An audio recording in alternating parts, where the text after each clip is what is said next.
Ya empezamos. Bueno, pues yo brindo por la salud. Por la independencia. Por la independencia, claro. Sí, eso sí, me parece muy bien. Bueno, a mí me gustaría comenzar a analizar y recordar el grito de independencia de 1810, del 16 de septiembre de 1810, diciendo que el verdadero padre de la independencia se llama Allende y no Hidalgo, porque quien invita a la independencia a Hidalgo fue Allende y no a la inversa. Sin embargo, el prestigio del padre de la patria... Que es el que convoca al pueblo. Sí, literalmente, porque Allende no convoca al pueblo. Sí. Pero no, es que sí. Allende convoca a sus pares, de alguna otra manera. Pero él es el que invita a Hidalgo.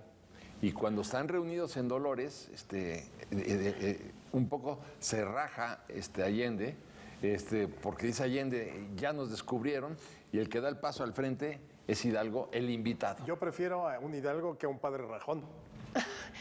¿Un padre rajón? Que se raja. Que se raja. Ah, sí.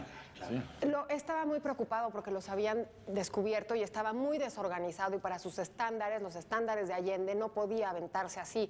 Pero hay algo que tiene Hidalgo, y claro, era dragón de la reina, y Aldama también. Yo hasta me lo imagino gallardo, guapo, atractivo, Allende. Pero más... Y lo era, claro. Pero eso que hizo Hidalgo de mover a la gente, perdón, eso no lo tenía nadie, ni Allende ni ninguno. Eso es del pura Hidalgo únicamente. Pero ahí fue donde... Es una conspiración de criollos que se convierte en una revuelta popular. Sí. Esa es la gran definición. Así es, en una revuelta popular. Y por eso, exactamente, Allende no quería lo que terminó haciendo Hidalgo. O sea, Allende, dices bien, o sea, finalmente él tenía una estructura porque la independencia tenía que ser de los criollos, no del pueblo. ¿El pueblo qué? Claro. O sea, los criollos querían no sentirse ni seguir siendo desplazados en los cargos públicos frente a los españoles que vivían en México. Y entonces era muy claro, ¿cuál? Te juntas con los criollos, rebelas o se levanta el grupo criollo militar, que era casi todos eran criollos, aprenden a los españoles y se acabó la independencia. Por eso no es tanto que tuviera miedo Allende, sino que el plan era así. Y entonces, ¿cómo cambia la historia con una decisión? Él decide no irse a las armas esa noche del 15 al 16.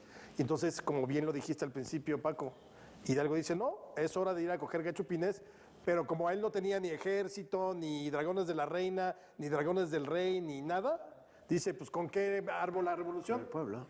Convoca al pueblo. Y ahí cambió toda la historia. Y se va sumando porque, impresionante. como dijo Benito, de ser una idea criolla, termina siendo un movimiento absoluta y totalmente popular, con ciertos elementos de religiosidad, porque siguen al sacerdote. Bueno, y después más los van a seguir cuando saca el estandarte de la Virgen de Guadalupe, ¿no? De Atotonilco. De Atotonilco sacan, entonces ahí sí ya, de repente tiene Hidalgo a 30, 40 mil personas que se reúnen. Claro, también pueblos enteros. Pueblos enteros. Hay que decir también que en aquella época había una gran sequía en el Bajío, la gente se estaba muriendo de hambre y de sed. Y entonces cuando llaman a las armas, pues también todo el mundo va encantado porque la desesperación era tremenda. También es un ingrediente ambiental importante, ¿no? Llamarla una guerra de vírgenes. ¿De vírgenes? Sí. La Virgen de los Remedios, del lado del español, y ¿no? la Virgen de Guadalupe. Enarbolada por los Realistas, sí. Por los realistas, y por otro lado la Virgen de Guadalupe y el pueblo llano detrás. Sí, pero la Virgen de los Remedios la sacan después los realistas, sí, claro, para oponerla a la Virgen de Guadalupe que había sacado el cura Hidalgo. Y lo que vale la pena rescatar año con año es cómo fue dándose increchendo, se fue sumando, nadie estaba preparado para lo que sucedió, ni Allende, ni Hidalgo, ni Aldama. Hay muchos personajes que después me gustaría que desmenuzáramos. El mismo Morelos, el cura Morelos, solamente de los 50 años de vida que tuvo, 5 están dedicados a la insurgencia. Los demás, los 45 años restantes, no sabemos qué estuvo haciendo, pero qué importante. Exacto, gente que se fue sumando y fue creciendo y se fue haciendo lo que afortunadamente se consume en el 21, que fue la independencia. Ahora, dato importante para nuestros conspiradores en casa y que pueden presumir la noche del grito. El movimiento de independencia en México es el único de toda América Latina que se está dando en esos momentos, en donde hay sacerdotes caudillos. Sí. En todo lo que es los Sudamérica militares. fueron movimientos criollos, por eso agarró otra dinámica. Aquí es donde sí ves sacerdotes que se vuelven caudillos. ¿Y qué tal que los propios sacerdotes excomulgan a Hidalgo y excomulgan a Morelos? O sea, también hay que ver eso, ¿no? Y a O sea, Matamoros, Mariano Matamoros. Sí, claro, también. Pero es que es increíble cómo los excomulgan precisamente porque son enemigos estos sacerdotes son enemigos, la curia son enemigos de la independencia y deciden excomulgar a Hidalgo. O sea que la iglesia estaba en contra de la independencia de México, está más claro que el agua, ¿no? Pero era obvio. Sí, bueno, sí. Es más, yo hubiera sospechado de la iglesia Si se pone del clero si se pone del lado de la independencia. Por eso, pero entonces... No tenía por qué. Ahí voy como 5 minutos, ¿no? Sí, el clero estuvo en contra de la independencia de México. El clero estuvo en contra de la Constitución de 1824. De la del el clero 57. estuvo en contra de la de todas las 1857. constituciones. Estuvo en contra de la ¿Por qué banco? 1857. Pues, El clero ha sido el peor enemigo de la historia de México. Está El clero ha sido siempre conservador y antiprogresista. claro. O sea, no me extraña. No, pero además es un elemento fundacional de México. Entonces esa es la parte Para nuestra complicada. tragedia. Para nuestra tragedia. Pero bueno, Así finalmente como para nuestra tragedia, yo creo que hay otras. es Bueno, hay parte otras de, también, es parte de. Y en este momento, en el movimiento de independencia juega a favor, porque entonces el pueblo, en estos símbolos, Sí. digamos a favor muy al principio, en estos símbolos que Hidalgo representa para este pueblo, porque se iban los pueblos enteros. A mí siempre me maravilla el hecho de que de la noche a la mañana se van detrás de él. Tú levántate en armas y diles, pueden saquear donde quieran, entrar a las casas. Crítica en la que hace ciudad, Allende. Y te aseguro perfectamente que te van a seguir, aunque no seas Hidalgo. Pero es lo que decía Paco, no tenían más nada que perder. No, Claro. a ver, volviendo un poco al principio, ¿no? Arrancando de la lógica de la conspiración criolla, de viva Fernando VII, ¿no? Mientras en España está las guerras napoleónicas, mientras España había sido invadida por Francia, de esta primera parte se convierte en una justa reivindicación de lo social. ¿No? Cuando se empiezan a unir los pueblos, ¿no? Empiezan a pedir por lo social, por la libertad, para quitar la esclavitud, por la reivindicación de lo social, que eso no estaba contemplado en el grito, o sea, en la conspiración inicial. Claro, y yo creo Claro. que eso es uno de los Claro, elementos claro, y que se va fundamentales, dando. es el elemento social, no en cuanto a la masa desordenada y caótica, que yo creo que le va a traer más daño al movimiento de lo que trajo beneficio, pero sí como de una idea de lo social, una idea de lo social que se va recogiendo con el paso de las décadas en un México necesitado de igualdad. Una en un noción de México patria, diría José Exactamente. Emilio Pacheco. Bueno, pues ahí tienes también, tienes la Constitución de Apatzingán, ¿no? Tienes los sentimientos de la nación. Que son revolucionarios Son revolucionarios. completamente. Y Y de un tiene- contenido social enorme. ¿no? Enorme. Y tienes a un Hidalgo en Guadalajara que ya habían pasado las masacres, ya entra un poco más en poder y implementa cosas importantísimas sociales en este primer movimiento. Empiezan a imprimir el sentimiento ¿cómo se llamaba? El despertador americano. Y tienen esta conciencia social que se va dando poco a poco, a pesar de la ruptura ya con Allende, que eso también es un tema en nuestra independencia, ¿no? Pero tenía razón. A ver, Allende y Hidalgo llegan a un acuerdo. El acuerdo es, usted, cura, se va a ocupar de toda la reunión de las fuerzas sociales, y yo me voy a ocupar de la parte técnica, de la parte militar. Entonces, no nos mezclemos. O sea, yo voy a dirigir la estrategia militar y usted reúne a la gente. Hidalgo, cuando llegan al Cerro de las Cruces, echa por tierra el acuerdo, habiendo podido tomar la Ciudad de México. Entonces, ahí claro que siempre va a quedar la duda, sí, ¿por qué no tomó Hidalgo? ¿Por qué Allende no tomó la Ciudad de México? Era por los acontecimientos anteriores, ¿no? Esa es como la versión, sí, por las masacres Por en las masacres de Guanajuato, todo eso. Guanajuato. Pero ese era como el argumento que te daban en la primaria, Sí. en la historia oficial, así. No, y entonces Hidalgo no quiso tomar la Ciudad de México para que no se repitiera la masacre de la Lóndiga de Granaditas. Estaban muy disminuidos ya.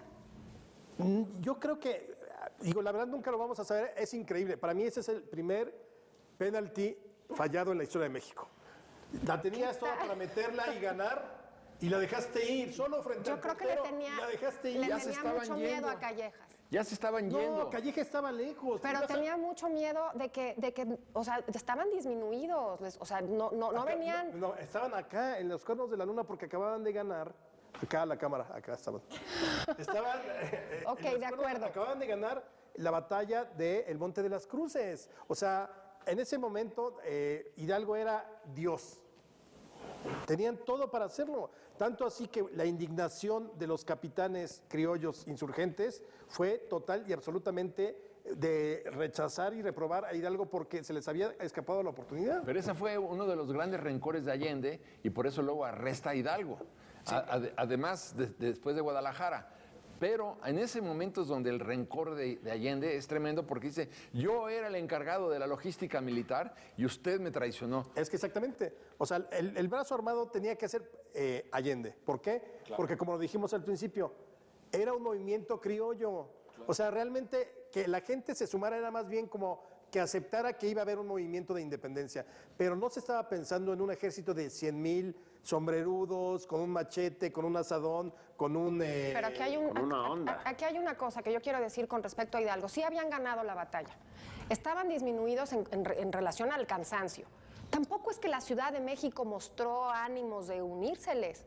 En lo absoluto. La Ciudad de México jamás así, es veleidosa. Por eso, entonces ahí yo sí creo que Hidalgo tuvo una estrategia de decir, es la ciudad, a ver, Es que es veleidosa e imponente, en el sentido de vamos... era la incertidumbre absoluta. Pero, a ver, no, ahí hay un Entonces, punto ¿sí importante. crees que ya, o sea, bueno, esa es la gran A ver, pregunta de para la historia, empezar, es la gran No pensemos, queridos conspiradores en casa, en la Ciudad de México de hoy. No, claro. Es decir, No, no. con Iztapalapa por allá, con Santa Fe por acá. No, en la de con Alexander satélite. von Humboldt. Era la... La Ciudad de México era el primer cuadro, el centro histórico. Sí. O sea, la podías tomar Fácil. con una mano en el rifle. ¿Qué habrían? 200,000 personas? En la No, ciudad. la Ciudad de México tenía entonces como cerca de 500,000 o 700,000. No, 500,000 ya fue en la época, en 1905. No, ahí era como más de 1,000,000. No. Sí, porque el total de la población de México al iniciar la independencia eran 7 millones. Sí. En la Ciudad de México. Yo Contra creo que sí. 150,000 criollos, Bueno, que de eso era lo cualquier que manera. hablaban los sea, insurgentes. Nunca sabremos porque el argumento era de que es que van a saquear. Luego, el otro argumento es que supuestamente Venegas tenía A su cuñada. a su cuñada. Pero Sí. bueno, es su cuñada. Venga, oye. Bueno, yo tengo mi interpretación de las cruces. Ahorita- pero- Pero salud por Hidalgo. Sí. A ver, yo estaba con Hidalgo en el Monte de las Cruces y presencié la discusión entre Allende e Hidalgo. ¿Por qué? Porque Hidalgo decía, no hay que tomar la Ciudad de México, por más que ya el virrey estaba haciendo maletas para largarse a España, no hay que estamos hablando de 1810, en noviembre más o menos. No hay que hacerlo porque va a ser una ratonera, nos vamos a meter ahí y van a llegar las tropas realistas, van a rodear la Ciudad de México, que como tú decías, era muy pequeñita, y nos van a estrangular. Va a ser un poco lo que pasó después en Cuautla, cuando es en el sitio de la Ciudad de México. Y entonces ahí le dice Allende, no va a pasar esto, y le explica que Calleja no estaba, que las tropas no estaban, y que entonces le dice, déjame a mí la parte militar. Hidalgo se niega a dejar la parte militar, convence a las tropas y se retiran, pudiendo haber tomado la Ciudad de México y haber cambiado la historia de México. Esa es mi interpretación y yo los vi discutir, me queda clarísimo. Y yo estaba ahí contigo. Exactamente. ¿Y tú qué opinabas? Yo creo también, o sea, creo que ese fue un error estratégico, pero la enemistad entre ellos inició la noche del 15 de septiembre, cuando él dice, oigan, vámonos porque nos van a perseguir y mejor nos reorganizamos y nos vemos en un par de meses. Que no era la primera vez que los descubrían en sus conspiraciones. No, pero ya venía, ya Allende Aldama ya había llegado, pues con lo del taconazo popis de la Sí, de la corregidora. y todo eso. Aquí, ahora sí ya iba en serio porque ya Sí, había sí, ya. aprehensiones. Ahí, en el momento en que él se echa para atrás, pierde toda, digamos, la autoridad moral sobre los demás. Entonces, se da cuenta de que Hidalgo, lo primero que hace es, vayan a liberar a los reos. Allende yo creo que desde ese momento le agarró jeriza y la fue incrementando. Allende Y le estaba... incrementa en la lóndiga también. Ahí estaba Sí. enojadísimo Sí, porque sí. Allende era criollo. Allende no quería que destruyeran las propiedades de los criollos. Ni asesinaran a los Sí, españoles, claro. mujeres, niños y demás, que fue lo que sucedió. El coraje está bien desde la noche de la madrugada del 15 de septiembre, 16. Después viene más coraje con la Alhóndiga de Granaditas, donde degollan a 300 españoles, y más todavía cuando se niega a tomar la Ciudad de México. Entonces, el líder de la independencia decía Allende, soy yo, porque yo te invité a ti. Claro que, como decíamos, se raja y entonces se complica todo, pero después de Guadalajara, entonces arresta efectivamente ya a Hidalgo. Claro, pero Sí. ahí lo increíble es eso, o sea, no tomas la Ciudad de En México Puente de Calderón, y ¿no? no solamente, no fue una derrota porque no hubo batalla, pero sí una derrota moral, porque entonces se divide el ejército insurgente. Hidalgo va hacia el occidente, hacia Guadalajara, y Allende se va creo que regresa a Guanajuato o a la región de Querétaro. Regresa a Guanajuato y ya no la puede volver a tomar. Exactamente, entonces ya está dividido el movimiento por una cuestión en que no se entendieron ellos dos, a grado tal que luego en su proceso, todavía llega Allende a Guadalajara y se da cuenta de que el primer autoproclamado de la historia de México no fue López Obrador, fue Hidalgo, que dijo, de ahora en adelante soy Su Alteza Pero a él lo Serenísima. nombran, ¿no? ¿Qué? Él solo se nombra. Sí. Alteza Serenísima. Mira. Ahora, perdón, que quiero decir algo que pasó en la Alhóndiga de Granaditas. El movimiento pierde todo el apoyo que pudo haber tenido con los criollos. También eso fue Sí, claro. devastador para el movimiento y sí, se convierte en esta revuelta sin forma del pueblo. Porque Y además quienes ahí estaba pudieron el dinero. ayudar, Porque esa no era la idea. y quienes podían ayudar y podían tomar acción fueron los criollos y se decepcionan terrible de esas matanzas. Pero- y regresamos a Su Alteza Serenísima. Pero Hidalgo. después, claro, de Su Alteza Serenísima pierde también el Puente de Calderón, Sí.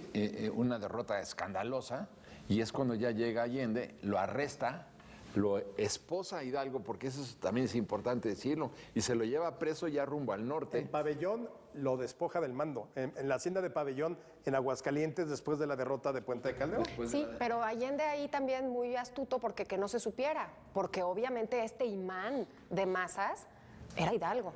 Entonces no, Pero ya para ese momento, ya ahí sí, pues, Todos los- los barrieron totalmente en Puente de Calderón. pero aunque lo hubieran quitado, y lo mismo cuando se retracta de todo lo que había hecho, cuando le contesta a la Inquisición, Hidalgo sabe lo que había provocado en el pueblo, nadie se lo iba a quitar, aunque él mismo se retractara. Entonces, él, aunque le quitara a Allende el mando, sabía la fuerza Pero ya que no tenía. hubo ningún movimiento como para reivindicarlo. O sea, al pueblo ya nuevamente, como suele suceder, el pueblo, que además tenía que regresar a sembrar y a cosechar, etcétera. Pero no solamente eso, Alex, sino después Allende trata de envenenar al cura Hidalgo 2 veces. Antes de que lo despojara del mando, lo cuenta en su proceso. Ahí declara él que sí tenía ganas de envenenarlo. Pero es importante, no solamente ganas, lo intenta.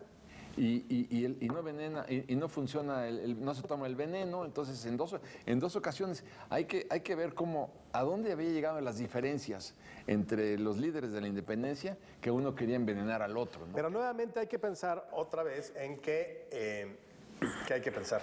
Hay que pensar cómo lo traicionan a Hidalgo y a Allende, lo sí. traiciona el clero católico. Desde Monterrey, porque se dan cuenta por dónde vienen, y entonces cuando Elizondo se ocupa de toda la ejecución y del arresto, y ahí cuando los arrestan, ahí Allende tiene uno de los peores momentos de su vida, ¿no? Cuando matan a su hijo en su presencia, al hijo de Allende, ¿no? Entonces fue un dolor espantoso, y después de ahí el fusilamiento de todo. Claro, y Elizondo es ancestro de Francisco y Madero.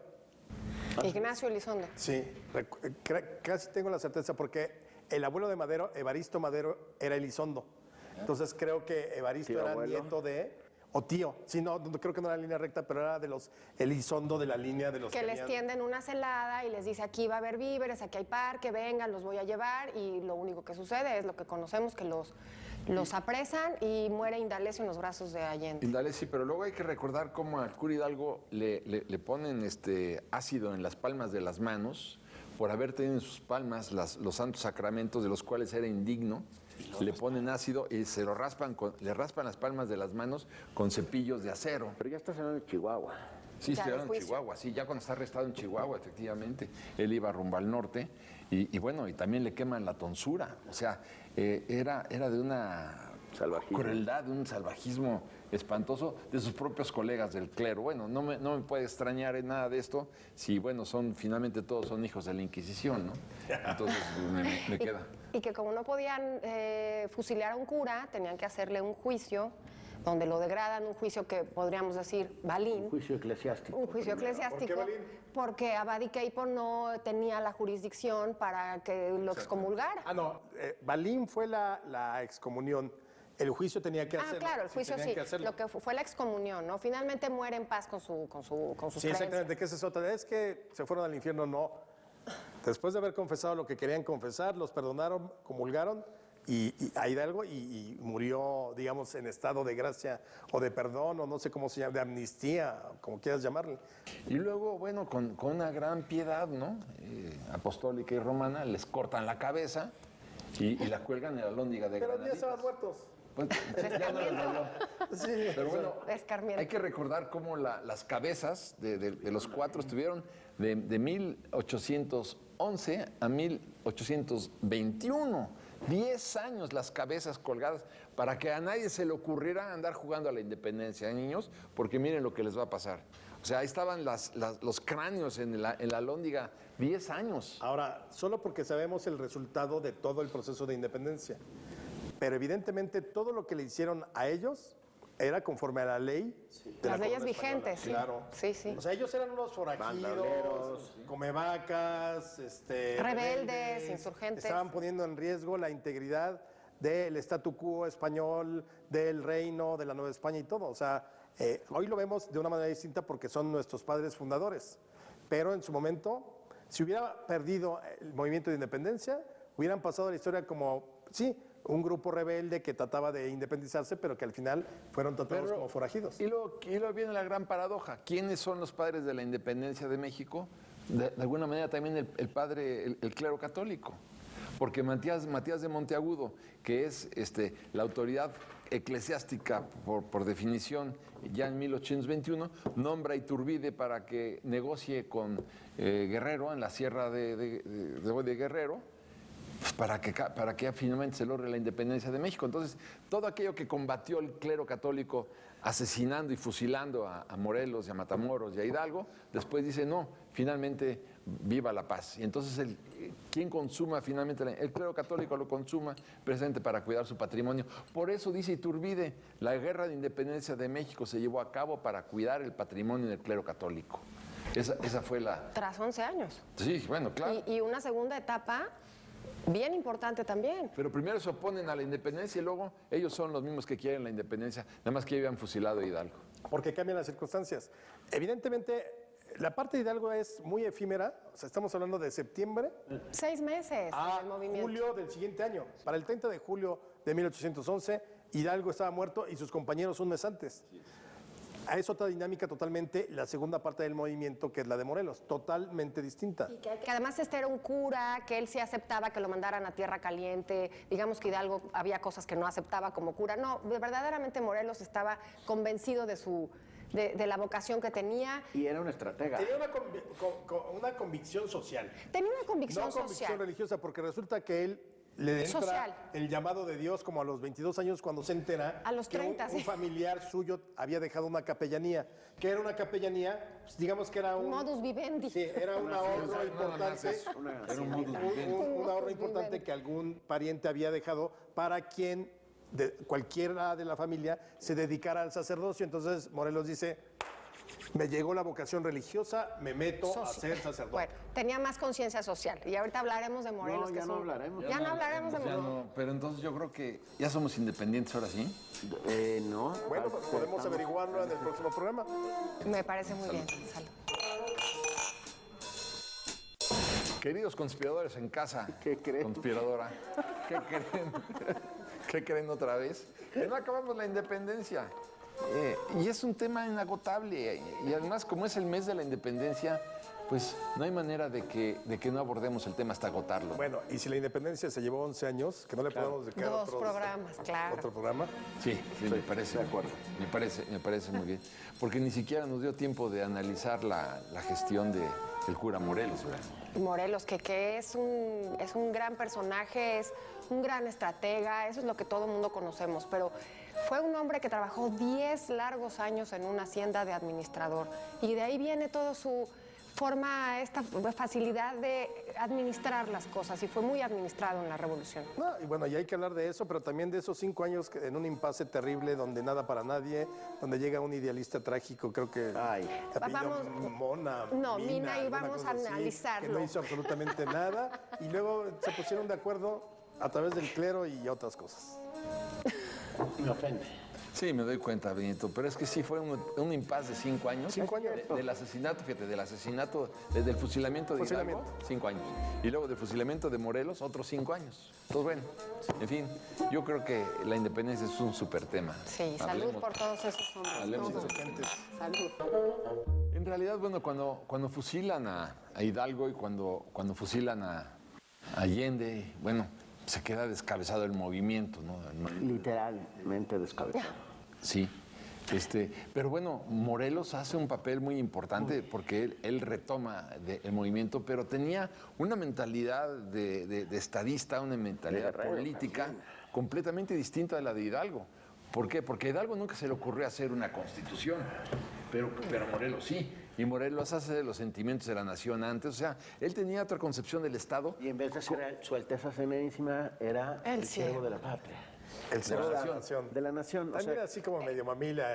Oye, pero bueno, pero es una manera de mirarte frente a un espejo. A ver, cuando tú dices que eres el siervo de la nación públicamente, hay algo de soberbia en ti. En el siglo XIX. A ver, amigos, yo voy a ser el sencillo de este grupo, el humilde. ¿Me lo crees? En tu caso no, pero en el caso de Morelos es muy probable que sí. Y además, Benito, Piensa en el siglo XIX, querido. Otra vez, estamos... A veces Yo creo que ¿Y cómo organiza Morelos es sus un grande huestes? entre grandes. Es un grande Pero entre ese grandes. tipo de francecillas son así de, ay, güey. Y la manera de diferenciarse en la segunda etapa fue que no bastaba con tener ganas de aventarse a la guerra, tenía que ser personas, bueno, que tuvieran cierta instrucción en la guerra. O sea, él es más selectivo, él es más estratega, menos que hicieran más daño. Y eso fue una gran diferencia. No, pero además, 0 casados. ¿Sí? Jóvenes, más o menos entre los 20 y los 30 años, solteros desde luego. Por supuesto, no señoras y niños del movimiento. No, cero. Cero. No. Y su operación fue de guerra de guerrillas. Sí, bueno, pero fíjate que toda la estrategia que tiene Morelos no la tiene Hidalgo. No la estrategia militar y la estrategia política y Eso. jurídica estatal El tampoco. rompimiento del sitio de Cuautla, ¿Sabes por qué? ejemplo. Exactamente. Yo creo que qué bueno que lo mencionas, Paco, porque generalmente hablamos de Morelos y Hidalgo indistintamente. Yo creo que habría que decir, Hidalgo era como la luz, ¿no? El día. La fuerza. Luminoso, El imán. simpático, agradable el trato, Carismático, muy sí. inteligente. Muy carismático. Yo creo que el hombre más brillante de su generación, reconocida por gente que lo conoció. Y Morelos era humilde, oscuro no en el sentido de malos hábitos, sino muy reservado, no Moderado. hablaba, no era el dicharachero. Y sin embargo, la idea clara de lo que necesitaba México la tiene Morelos, no Hidalgo. No Hidalgo. Porque Hidalgo, claro, Hidalgo era un gran dramaturgo, le encantaban las obras de teatro. Y venía influenciado por las enciclopedistas, por Voltaire y por todos ellos, y por Rousseau. No, O sea, pero además tenía era un una hombre visión del mundo. Del mundo, con una concepción también muy industriosa, porque trae los gusanos de maguey. Claro. Las artes y los oficios. Llega a producir vid, bueno, y vino, y le gustaban los toros, le gustaba el teatro. Monta el tartufo de Molière. Monta el tartufo de Molière, o sea, Locura, Hidalgo. era un hombre, pero Morelos era otra cosa. Morelos cuando dice vamos a hacer una constitución, vamos a hacer una construcción del Estado mexicano, me parece maravilloso. Maravilloso, y esa es su gran perdición, que es un hombre de leyes, es un hombre legal que se va siempre por... Yo no estoy por encima, a mí sí me gusta que se llame siervo de la nación, porque no se pone por encima de esas leyes que estaban emanando de ese movimiento. Y sí, vamos a hablar de otros... Pero es muy burro. bueno, ¿Morelos? En ese sentido. es Bueno, decir, si hasta a el ver, mismísimo Lucas Alamán le alaba, por Dios, sí, ¿cómo pero decimos que es ¿por un qué burro? terminaron capturándolo por burro? Bueno, por querer salvar a un... A ver, estás construyendo, estás en el proceso de la guerra. Yo sé, Por a toro pasado. aventado, más que O sea, burro. a toro pasado podemos decir muchas cosas, Muchas ¿no? Y, cosas, ay, sí. pues yo hubiera hecho esto. No. Pero simplemente él se somete al Congreso. Nuevamente en las páginas de la historia del Congreso, otra vergüenza. El Congreso no lo deja hacer, en vez de decirle a Morelos, oye Morelos, gracias por protegernos, nos podemos proteger solo, tú dedícate a la guerra. No, Sí. se somete con toda, digamos, con todo respeto a la legalidad, Sí. se somete al Congreso y eso le cuesta la vida a Morelos, porque A lo, Morelos. lo van a aprender protegiendo una huida del Congreso de no me acuerdo en qué zona. Pero para él era imperante esta necesidad de que trascendieran las leyes. Digo, sí hubo muchos personajes, entraremos a Mina después, que habrá que Pero desmenuzar. también, a ver, perdón que haga un brinco en la historia, pero también el propio Madero es un amante de la legalidad, ¿no? Y mira cómo le fue. Y Claro, mira cómo entonces la gran desgracia de la historia mexicana Es que siempre les da. Es que somos, o sea, es casi imposible, o al menos desde la perspectiva de los grandes personajes, que aquellos que quisieron respetar las leyes y las instituciones, se los llevó el diablo.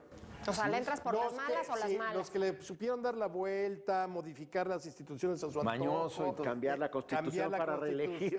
todo eso. Cositas Ellos así. fueron los que conservaron y preservaron el poder. Pero los hombres que decidieron, a ver, si esto dice la ley, vamos a respetar la ley, a eso se los cargó el diablo. O sea, los puristas que dicen, voy a respetar la legalidad, voy a respetar la Constitución, voy a respetar el mandato porque protesto hacer guardar la Constitución y las leyes que ella, y si no que la patria me lo demande, nunca te demandan Nunca nada. les La patria, demandan nada. La patria es sorda, muda, Es como ciega, cuando dice, que me indolente. juzgue la historia. Ah, Puta, claro, qué sí, chingón.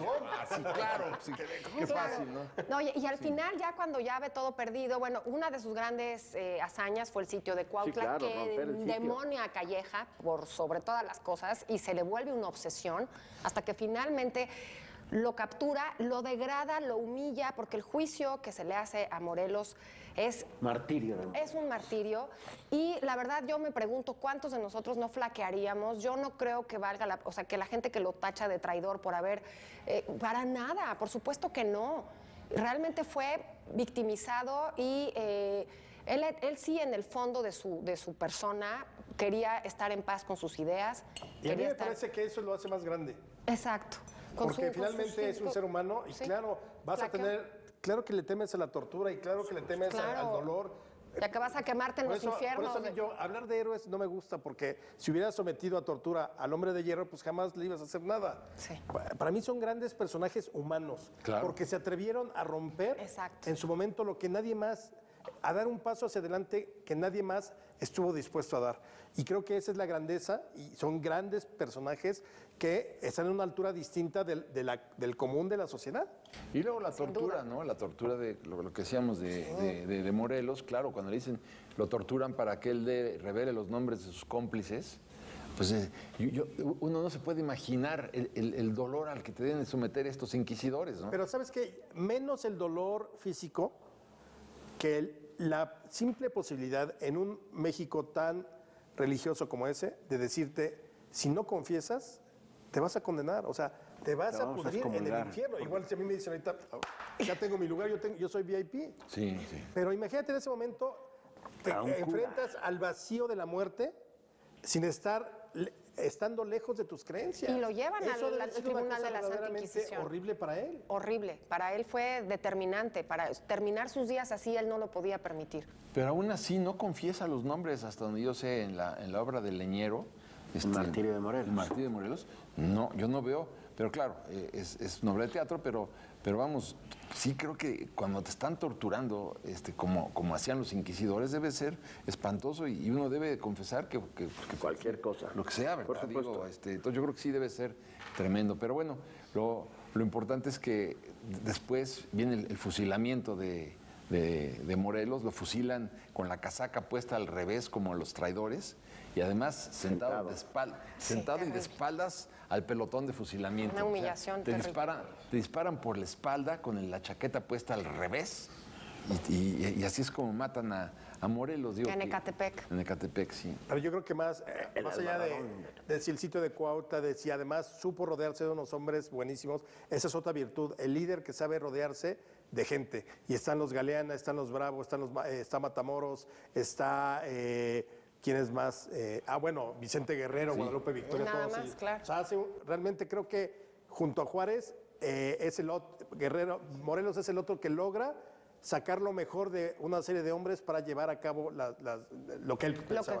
Pero por encima de todo eso, yo creo que lo fundamental es que pone por primera vez la posibilidad de pensar que México podía ser una república democrática, representativa, división de poderes. Reconoce que, fíjate, la primera celebración de independencia se da en 1812, la hace Ignacio López Rayón. Y en el 13, en los sentimientos a la nación, o de la nación, perdón, ahí establece que como fecha solemne, el 16 de septiembre de cada año. Y nada de como en el grito de independencia, que eso también vale la pena recordarlo, ¿no? Cuando Hidalgo dice, mueran los malos gobiernos, viva Fernando VII, rey de España. ¿Cómo en el grito de independencia vas a gritar viva Fernando VII, rey de España, no? Claro, estaba arrestado y de cualquier manera, pero se quería proteger Hidalgo. Hay una interpretación también ahí muy extraña de por qué Hidalgo en el grito de independencia dice viva el rey de España, no se entiende el grito, ¿no? Pero Morelos cuando ya va de frente con la Constitución, él no está pensando que venga ningún soberano español a gobernar este país. Y yo creo que explica que no había necesidad de ese disfraz, porque claro que en algún momento se tomó como un disfraz para ir avanzando y después, pero no. Por eso Morelos son interpretaciones. La de Hidalgo a mí me parece lógico, es decir, el país o la corona está totalmente nulificada. Claro. Tú no le vas a servir a Francia. Le tienes que guardar lealtad a la corona española. Y por eso el mal gobierno dicen que se refería a Francia, a los franceses que estaban, veto a saber. El hecho es que Morelos sí pone ya los puntos sobre las IES en ese sentido. Pero ¿qué tal después de 1821 insisten otra vez que venga alguien, un español, es que nuevamente un monarca español a gobernar México, ¿no? Ese es el segundo penalti de la historia fallado. Bueno, y quizá el primero antes que estos dos de la independencia fue cuando no terminaron por rematar en la noche triste a los españoles, pero bueno, eso es otra historia. Sí. Ese era el modelo que tenía que haber seguido México y terminar la independencia así, como decía Morelos en 1815. Monarquía constitucional. No, era un gobierno representativo, el de Morelos en 1815, porque luego terminamos. Haz de cuenta que durante 11 años no pasó nada y terminaste donde empezaste. Y ahorita lo vamos a ver. Claro. Sí. Bueno, pues por lo pronto, como lo vamos a ver, veámoslo. A ver, usted, conspirador en casa, ¿usted está de acuerdo con Mina? Sí. Porque Chávez y yo está de acuerdo con Mina. Y yo. Benito también, Alejandro no, y yo funjo de referee. Espérate, yo estoy de acuerdo con Mina, pero no quiero llevarlo a los altares como Benito y como Isabel, así de, wow, Hidalgo era un cachorrito junto a Mina. No, jamás hemos dicho eso. Contexto. Francisco Javier Mina. Javier Mina. Francisco, ¿no? Sí. No, está demostrado que es Javier, con X, sí. Se llama Javier María, se llama. Javier Mina. Soldado que de repente decide cruzar el Atlántico para venir a luchar por la independencia de México.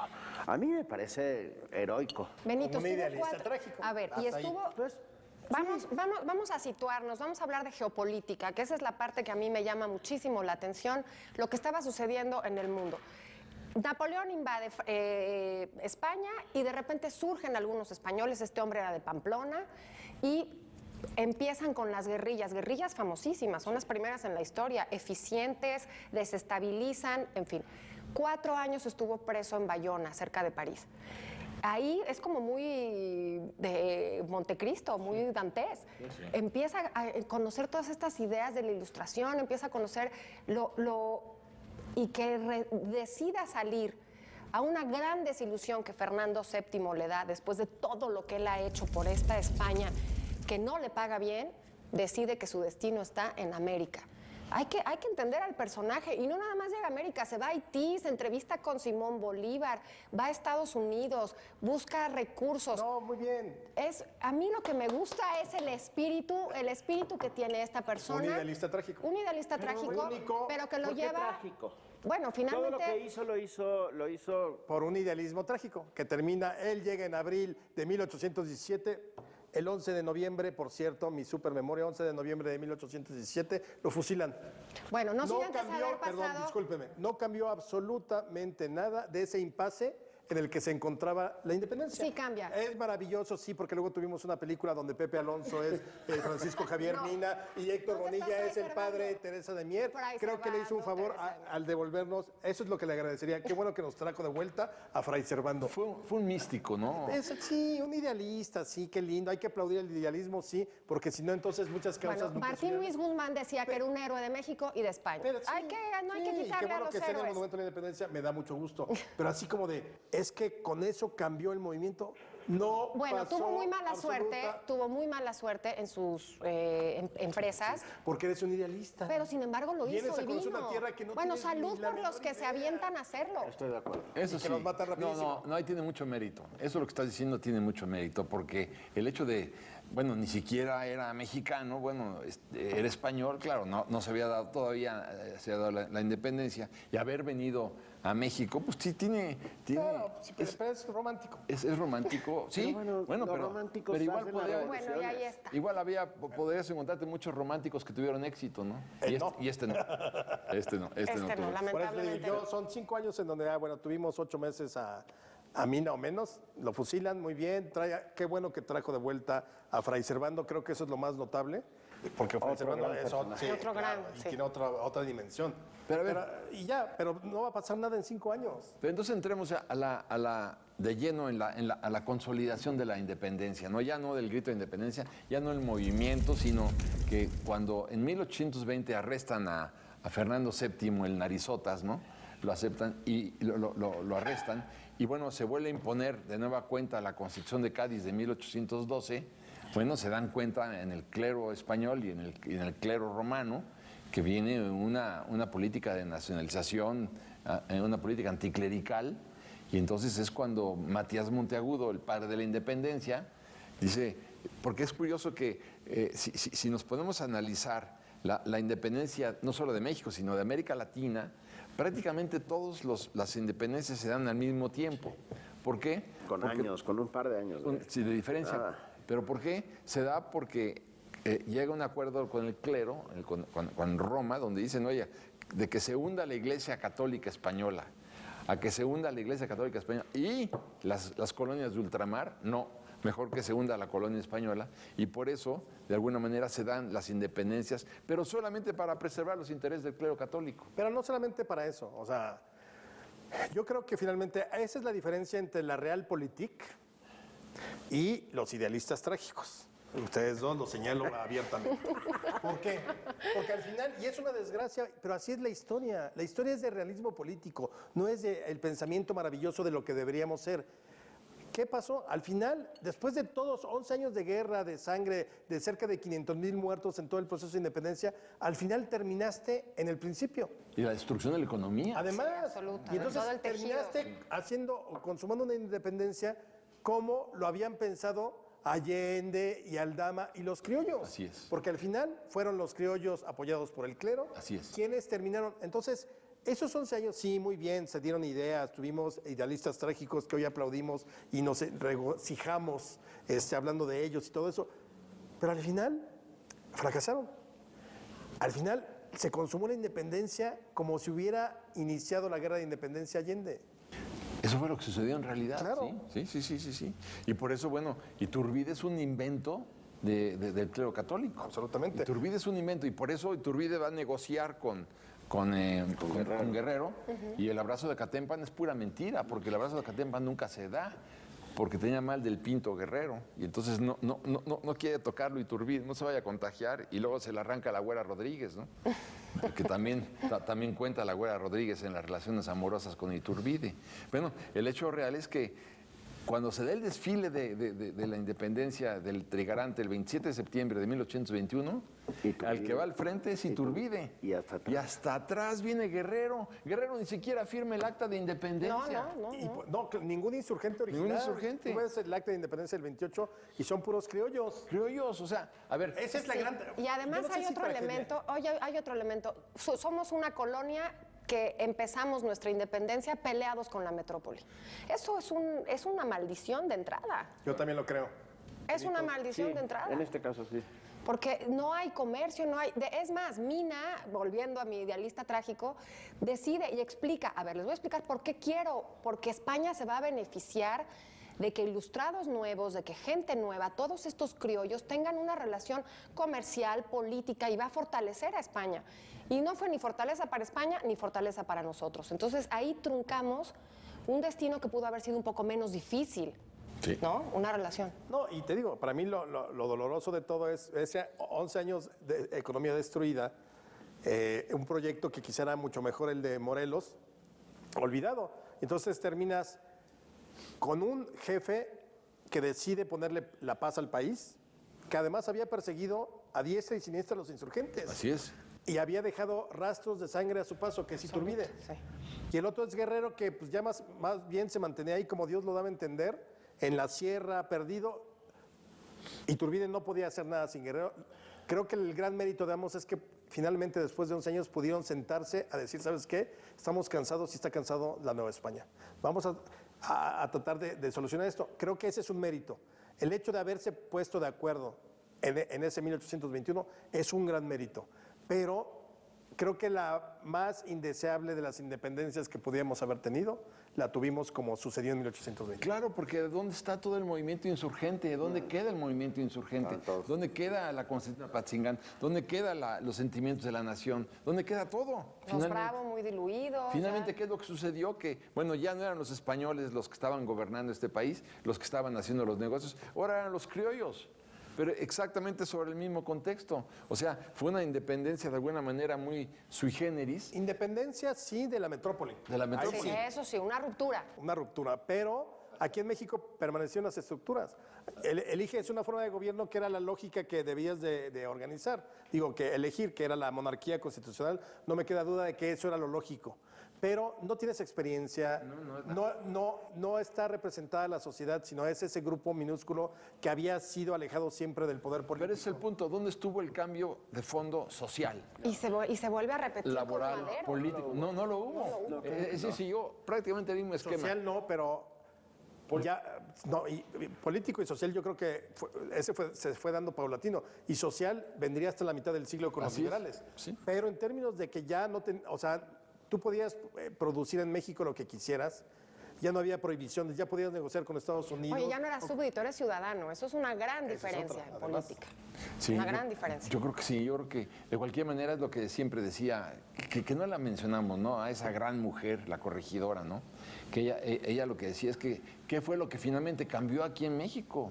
Es decir, ella muere hasta 1828 y ella dice, siguen siendo los mismos esquemas de explotación, de servidumbre, de esclavitud, en donde lo que queremos es realmente un cambio ahora, si ya lo tuvimos con España, ahora lo que queremos es un cambio doméstico, estructural de México. Y ese se murió ya sin verlo. Pero bueno, pues el tiempo se nos ha venido encima, queridos conspiradores. ¿Con qué te quedas, Chávez, de la independencia de México? Con todos esos hombres y mujeres, sus historias, sus motivaciones, por qué entraron, si fueron determinantes, si no lo fueron. Yo creo que suena trillado, pero es la realidad. Nos hacen patria, nos dieron patria. Con eso me quedo, con México, y no olvidar todas esas personas que se avientan y lo hacen. Con eso me quedo y muy profundamente. Yo me quedo con un dato que le quiero dar a nuestros conspiradores en casa. Ya no repitan lo que es una mentira. La celebración de independencia no la cambió Porfirio Díaz al 15 en la noche porque fuera su cumpleaños. Ya se conmemoraba la independencia desde la década de 1830, el 15 en la noche. Entonces no es de que Porfirio Díaz llegó y para hacer él con la patria, no es falso. Ya olvídense de esa versión. Lo que sí hizo Porfirio Díaz es traer la campana a la Ciudad de México, 1896, y desde entonces la ceremonia del grito es en el Zócalo. Yo me quedo con los idealistas, trágicos o no. Necesitamos idealistas porque sin ideas y sin ideales no llegaremos a ningún sitio. Sí, son esta gente que ve un poco más allá, un poco más lejos, de una manera distinta a los demás. Me quedo con ellos. A ver, a mí me encanta Morelos porque él es el que protagoniza, digamos, la ruptura. Él ve para adelante, él quiere crear un Estado. Él es el amante del cambio y está dispuesto a dar su vida a cambio del cambio, ¿no? Perdón. Pero entonces yo diría, ¿dónde está aquí el mexicano de hoy, el Morelos de hoy, que diga, vamos a la segunda vuelta, ¿no? Porque también es importante, ¿no? Vamos a crear todo un nuevo sistema electoral, vamos a crear este sistema nacional anticorrupción, ¿no? Que yo diría que me parece muy interesante, igual la figura de un primer ministro. Entonces, porque el esquema presidencial está agotado, entonces necesitamos alguien, como tú decías, a lo mejor un idealista, alguien que sí realmente vea para adelante y que acate lo que es la voluntad de México, que son la disminución de los plurinominales, la disminución de los senadores, la disminución de los diputados, los subsidios a los partidos políticos. Necesitamos a alguien que haga estos cambios que todos queremos. Entonces necesitamos un Morelos, ¿no? ¿Y te imaginas, Paco, si alguno de estos héroes hubieran pensado en ellos, en su bienestar, en su fortuna personal? No, bueno. Impensable, impensable. Era otra mística. Era otra mística. ¿Ibas a decir algo más? No, estoy totalmente de acuerdo. ¡Viva México! ¡Viva Ya. México!